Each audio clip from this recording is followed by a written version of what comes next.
दोस्तों, आप सभी का आपके अपने चैनल एडू मंत्रा 365 पर बहुत बहुत स्वागत है। हम और आप यहाँ 6 से 12 तक एनसीईआरटी की बुक्स, अलग अलग कंपटीशन एग्जाम की बेस्ट बुक्स अच्छे से साथ में पढ़ेंगे और डिस्कस करेंगे। आपकी जो भी परेशानी और सुझाव होंगे आप उन्हें कमेंट बॉक्स में ज़रूर लिखें। आप सभी से रिक्वेस्ट है कि चैनल को लाइक करें, सब्सक्राइब करें और ज़्यादा से ज़्यादा शेयर करें। चलिए तो शुरुआत करते हैं 4 से, जिसका नाम है की elements of a democratic government, मतलब लोकतांत्रिक सरकार के मुख्य तत्व। तो दोस्तों, यहाँ स्टार्टिंग में साउथ अफ्रीका की एक कहानी भी बताई गई है और उसके बारे में बताया गया है कि वहाँ किस तरीके से कौन कौन सी रेसेज हैं और वहाँ पे रंग भेद क्या है।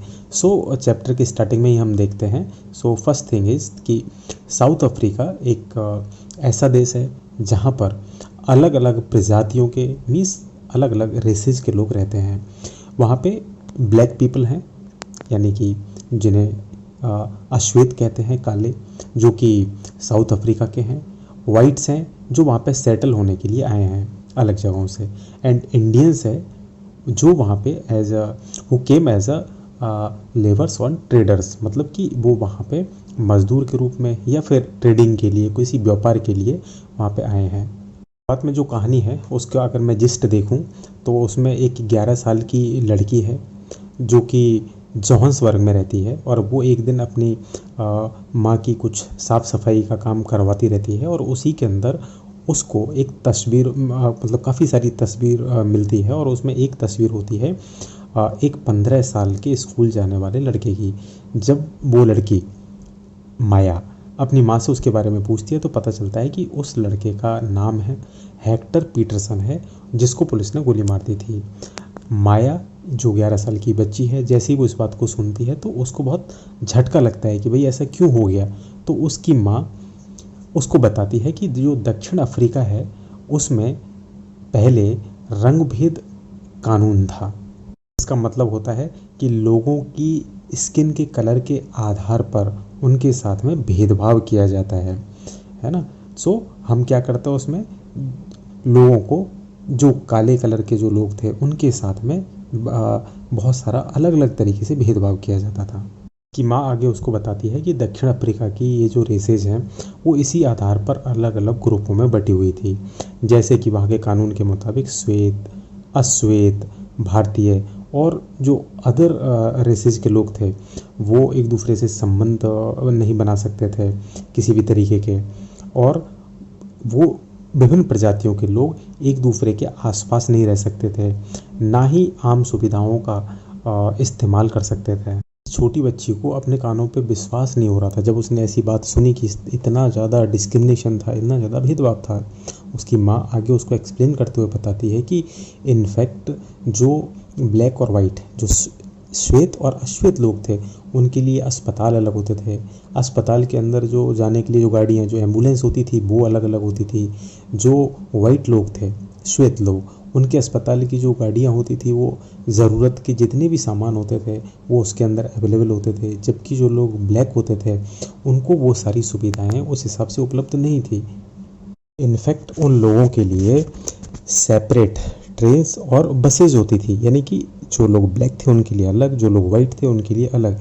Even the bus stops were different for black and white people. आप समझ सकते हैं कि जो लोगों के लिए बस स्टॉप भी अलग अलग होते थे। जो लोग अश्वेत थे, मीन्स जो नॉन वाइट्स थे, they were not allowed to vote देने का भी अधिकार नहीं था उनके पास में। और देश की जो सबसे अच्छी जो लैंड थी कंट्री की, वो भी श्वेत लोगों के पास में थी, मतलब जो वाइट थे उनके पास में थी। और जो नॉन वाइट थे उनके लिए खेती की सबसे जो बेकार या घटिया किस्म की जो ज़मीन होती थी वो दी जाती थी। हेक्टर पीटरसन की हम बात कर रहे थे, वो एक टाउनशिप है जिसका नाम है सोवेटो, जिसके अंदर रहता है। वहाँ पे भी बहुत सारे ब्लैक लोग रहते हैं। हेक्टर पीटरसन अपनी लैंग्वेज, जूनू लैंग्वेज सीखना चाहता है, जबकि वहाँ के जो वाइट लोग हैं वो उसको बोलते हैं कि उसको अफ्रीकांस लैंग्वेज सीखनी है। वो इस बात को लेकर के और बाकी लोगों के साथ में विरोध करता है और उसी विरोध के दौरान वहाँ पे फायरिंग हो जाती है और उसी फायरिंग में उसकी जान चली जाती है। ये घटना 16 जून यानी कि 16 जून 1976 की है। और अफ्रीकी राष्ट्रीय कांग्रेस और उसके जाने माने नेता नेशनल मंडेला ने, जैसा कि आप सभी जानते हो, कि इस रंग भेद के खिलाफ में एक बहुत लंबे समय तक संघर्ष किया और 1994 में वो सक्सीड हुए अपने इस कार्य में। और अभी साउथ अफ्रीका एक डेमोक्रेटिक कंट्री बना और तब से वहाँ पे सभी रेसेस के लोगों को इक्वल ट्रीट किया जाता है, उन सबको इक्वली जो है वो कंसिडर किया जाता है। नेक्स्ट पॉइंट इज भागीदारी मीन्स पार्टिसिपेशन। सो जैसा कि हमने लास्ट चैप्टर में पढ़ा था कि डेमोक्रेसी के अंदर लोग अपना वोट देते हैं, वोट दे करके और अपना जो रिप्रेजेंटेटिव है वो चुनते हैं। और उनके रिप्रेजेंटेटिव, ऐसा माना जाता है कि उन लोगों की जो भी डिमांड होगी, उन लोगों की जो भी ज़रूरतें होंगी, उनको ध्यान में रखते हुए और वो डिसीजन लेंगे। इंडिया में, भारत में ज़्यादातर नहीं बल्कि सभी जगह सरकार 5 वर्ष के लिए चुनी जाती है और एक बार जब सरकार चुनते हैं तो वो 5 साल तक सत्ता में बनी रह सकती है। उसके बाद में फिर से चुनाव होते हैं और चुनाव का ही समय एक ऐसा समय होता है, इलेक्शन का टाइम, जब आम आदमी अपनी ताकत दिखाता है, अपने वोट की ताकत दिखाता है और उसी के आधार पर वो अपने कैंडिडेट को, अपने रिप्रेजेंटेटिव्स को चुनते हैं।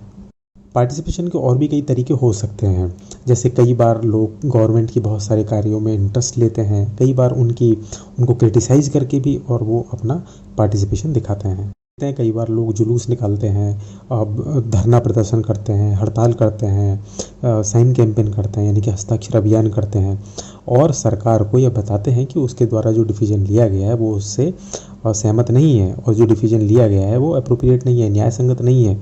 इसीलिए जैसे कि इस बुक के अंदर एक एग्जाम्पल दिया गया है कि 2005 में जब कोई एक सरकार बिजली का किराया बढ़ाती है तो लोग उसके अगेंस्ट में जुलूस निकालते हैं, साइन कैंपेन करते हैं और अंत में सरकार को सफाई देनी पड़ती है और जो दाम है, बढ़े हुए बिजली के दाम हैं, वो कम भी करने पड़ते हैं। सो जो जनता है, आम आदमी, वो इन सब माध्यमों से सरकार को क्रिटिसाइज भी करता है और अपनी बातों को रखता है। इनके अलावा अखबार है, पत्रिकाएं हैं या टेलीविज़न है, उनसे भी जनता जुड़ती है और ये सभी माध्यम जनता से जुड़े मुद्दों पर और सरकार की जिम्मेदारियों पर चर्चा करते हैं और उसमें एक बहुत ही इम्पोर्टेंट रोल प्ले करते हैं।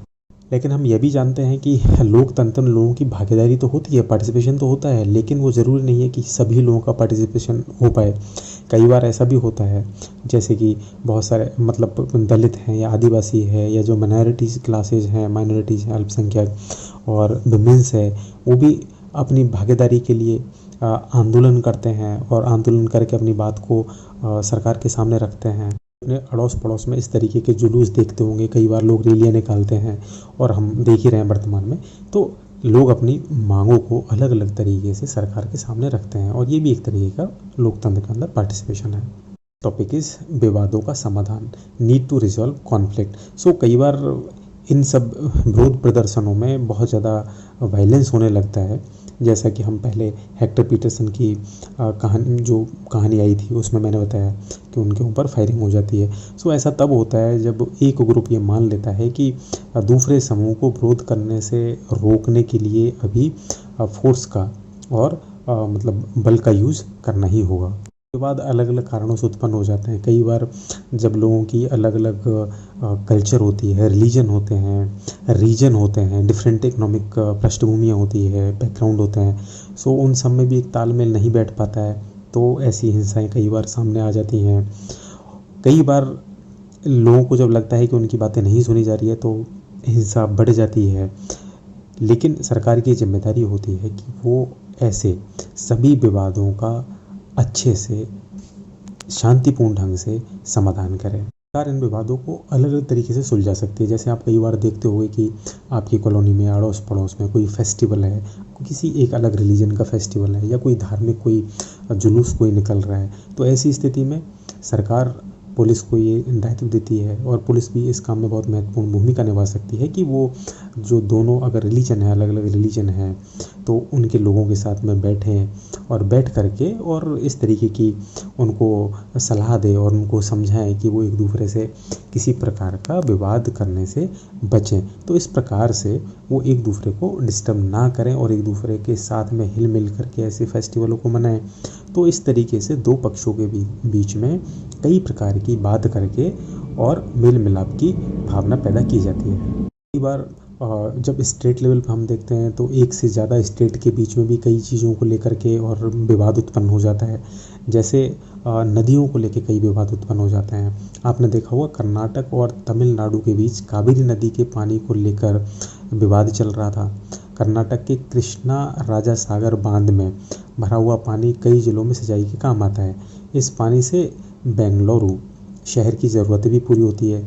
तमिलनाडु के मैंटूर बांध में भरे हुए इसी नदी के पानी से राज्य के डेल्टा क्षेत्र में इस सिचुएशन में दोनों बांध एक ही नदी पर बने हुए हैं। कर्नाटक का कृष्णा राजा सागर बांध कावेरी नदी के ऊपरी छोर पर है और तमिलनाडु का मेटूर बांध नदी के निचली छोर पर है।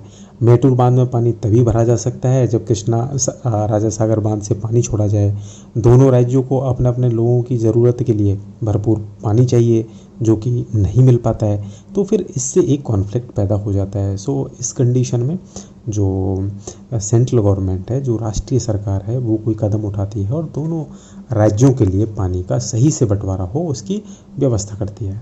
Next topic is equality and justice, समानता और न्याय। सो कोई भी एक डेमोक्रेटिक गवर्नमेंट के लिए ये एक बहुत ही महत्वपूर्ण चीज़ है कि वो न्याय और समानता इन दोनों के लिए वचनबद्ध हो, इनका वो पूरा ध्यान रखे, क्योंकि न्याय, इक्वलिटी और जस्टिस ये दोनों डिफरेंट नहीं हो सकते हैं, अनसेपरेबल है, मतलब इनको हम अलग अलग नहीं कर सकते हैं। जैसा आपने देखा होगा कि अभी जो अनटचेबिलिटी है वो पूरी तरीके से कानूनी रूप से वो एक कानूनी जुर्म है, उसके ऊपर रोक लगा दी गई है, क्योंकि एक लंबे समय से समाज का एक ऐसा तबका जिसको दलित कहते हैं, उनको एजुकेशन या हेल्थ जैसी बहुत सारी सुविधाएं थी वो प्रॉपर नहीं मिल पा रही थी इस डिस्क्रिमिनेशन के कारण। आपने अम्बेडकर जी के बारे में सुना होगा, जिन्होंने एक लंबी लड़ाई इसके लिए लड़ी है। सरकार भी इस चीज़ को समझती है और सरकार सोसाइटी के अंदर एक समानता रहे, इक्वलिटी रहे, सबको पूरी तरीके से ठीक से जस्टिस मिले। इनफैक्ट ऐसे लोगों के लिए कुछ विशेष प्रावधान भी करती है जो समाज में अभी भी बराबर नहीं माने जाते हैं। इसी तरीके से अगर आप देखेंगे तो हमारी सोसाइटी के अंदर बॉयज़ एंड गर्ल्स, लड़का और लड़की, उनको भी समान नहीं माना जाता है। सो ये भी इक्वल उनको माना जाए, उसको बढ़ावा दिया जाए, इसलिए सरकार कई प्रकार के प्रावधान करती है। जैसे लड़कियों के लिए ये प्रावधान करती है कई जगहों पे कि लड़कियों की जो फ़ी है वो ख़त्म हो या फिर कम से कम ली जाए। कई जगहों पे अगर आप देखेंगे तो स्कूलों के अंदर ऐसी व्यवस्था है कि जहाँ पे सिंगल गर्ल चाइल्ड होता है तो उसको प्रेफरेंस मिलती है।